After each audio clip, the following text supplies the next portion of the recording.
Paper Mario: The Thousand-Year Door. With its mind-blowing soundtrack, thrilling storyline, exciting battles, and colorful and intriguing characters, this game was loved by many.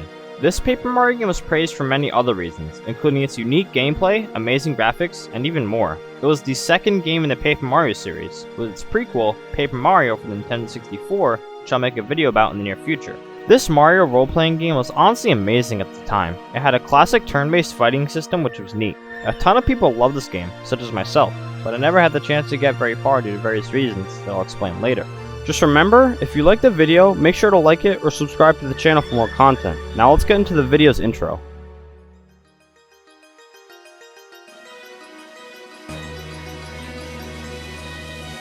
Paper Mario: The Thousand-Year Door was developed by Intelligent Systems and published by Nintendo, the GameCube, on July 22, 2004. This game is widely considered being the best Paper Mario game in the entire series, even today.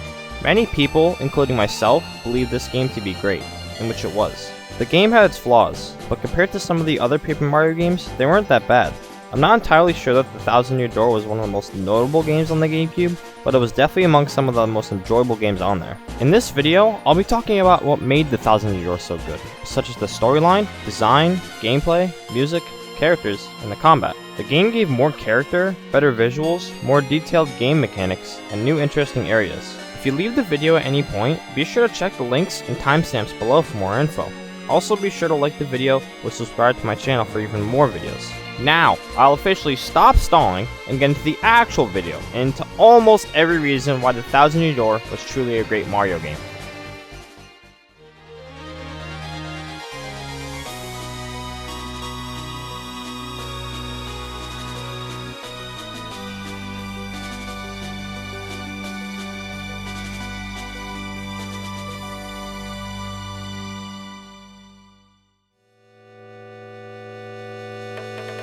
The unique gameplay of The Thousand-Year Door was honestly great, along with the characters, boss fights, music, and even more. Paper Mario: The Thousand-Year Door is a single-player role-playing game. Most of the game looks 3D, but still takes place in the traditional 2D Mario space. Many different worlds in The Thousand-Year Door are basically designed to look like paper. The Thousand-Year Door brings many new gameplay elements that are not in the original Paper Mario. Along your adventure, Mario gets a few special abilities that you can use throughout the game, such as a paper airplane, boat, and a few more.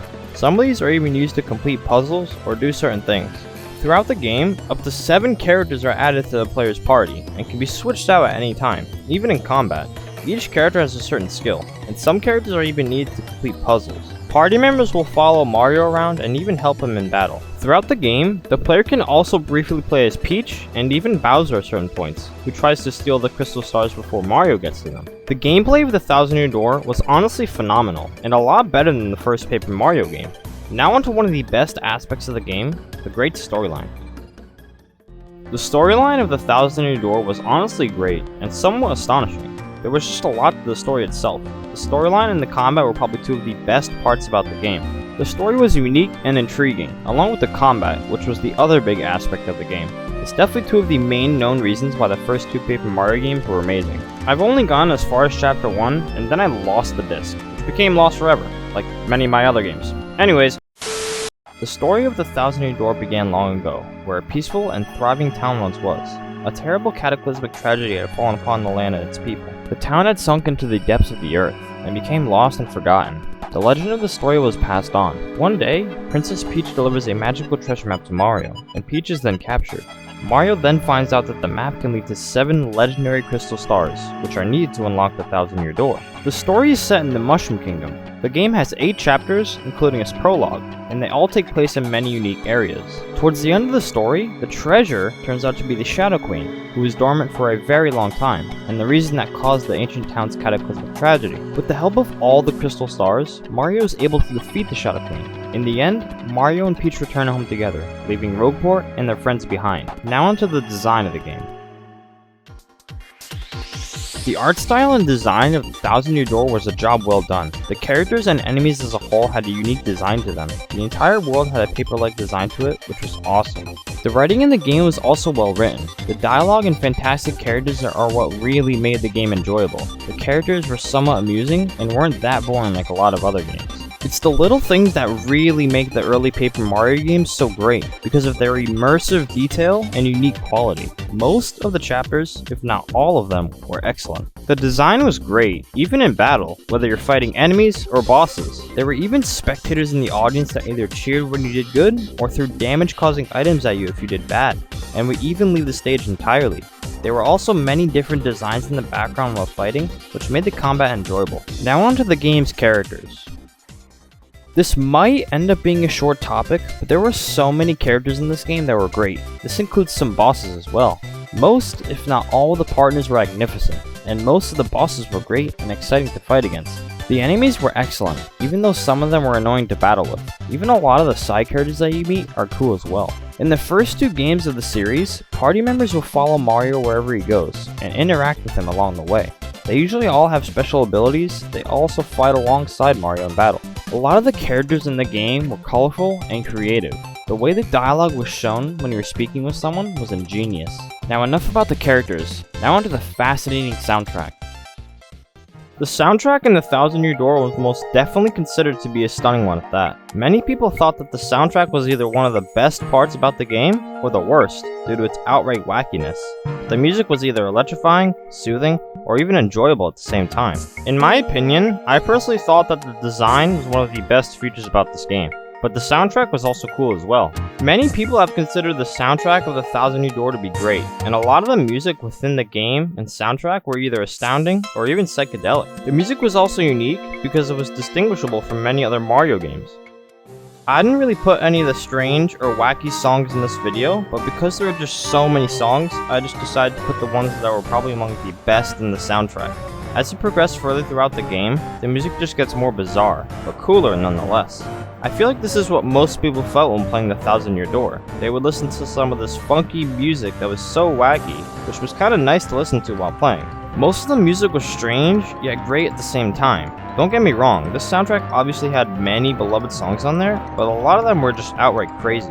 Most people felt like the soundtrack suits the game perfectly, due to its distinctiveness, and the way the game feels while the music is playing in the background. There were also many moments when the music had fit the mood, such as the beginning of Mario's adventure and seeing Rogueport along with Mario's friends for the last time. The songs in this game are somewhat memorable. I actually think that there are some songs that stick out in the soundtrack as well. Overall, The Thousand Year Door probably has one of the best soundtracks of any Mario game, and is probably in the top 60 Mario soundtracks of all time, which isn't that bad. The combat of The Thousand Year Door was good. It was obviously much better and more entertaining than the previous Paper Mario. In battle, the player chooses attacks, items, or actions for them and their partner, and can even swap out characters. Also, each time you get a crystal star, you earn a special attack, which are stronger attacks and require more star power to use. Some enemies in battle even had advantages, like certain positioning on the stage and even their qualities. In battle, you even had spectators in the audience who either threw damage-inflicting items at you or your opponent, and would even leave the stage if you did bad. If you performed well, they would throw helpful items at you and would cheer for you, which would replenish star power. Many others, and myself included, loved the combat. It was honestly good. It had a turn-based battle system which was cool and unique. Paper Mario 64 was outdone by The Thousand Year Door. It keeps the core combat the same while making it so much better. The game wasn't too difficult and had a reasonable challenge to it. The Thousand Year Door was even considered to have a few of the best boss fights in the genre. The combat overall was definitely a step up from Paper Mario 64. It was probably the second most beloved part about the game. The first 2 Paper Mario games were absolutely magnificent, especially The Thousand Year Door. The game was just a lot better than the first Paper Mario, in so many different ways. The game itself was just so memorable, like many of the other games we all used to play, like Zelda, Donkey Kong, Mario, you know the rest. Each chapter in the game always provided a thrill of discovery, which was awesome. The NPCs and text were amazing as well. The paper-based gameplay was also loved by many. The Thousand Year Door was amazing for the GameCube at the time, along with many other GameCube titles.